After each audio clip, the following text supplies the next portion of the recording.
Қайтыс болған қалжыңдар.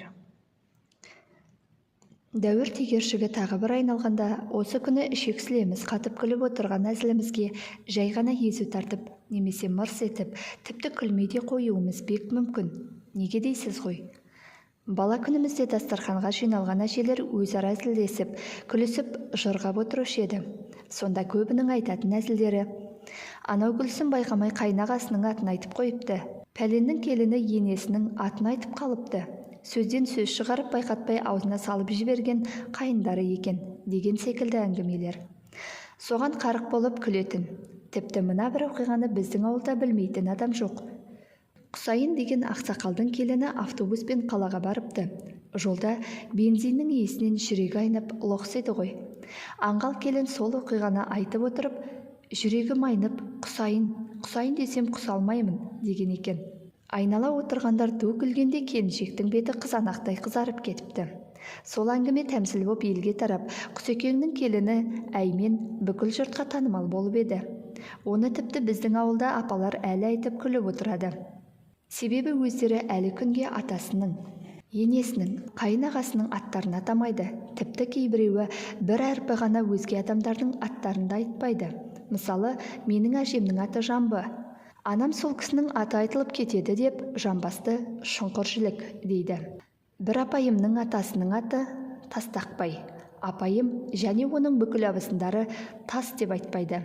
Тас атаулыны Қайыршақ дейді.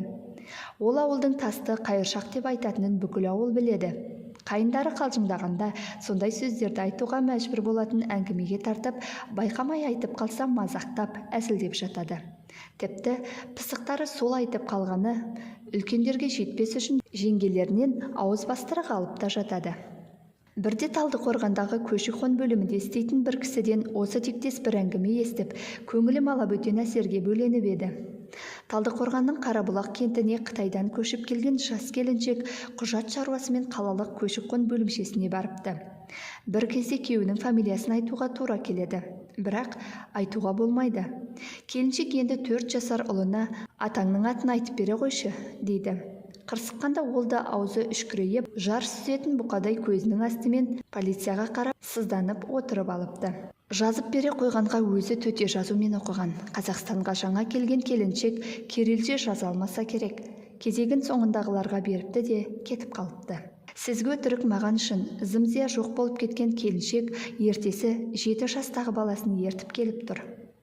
Атамның атын мына бала айтып береді, дейді. Сонда сен атаң атын айтқызу үшін ауылыңа қайта барып, мына баланы алып кеп тұрсың ба, деймін мен. Иә, енді қайтем, деп жымиып күледі.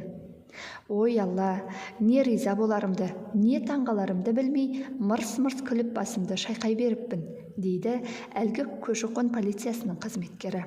Жаңа түскен келін сол әулеттің үлкендеріне ғана емес, кішілеріне де ат қоятын.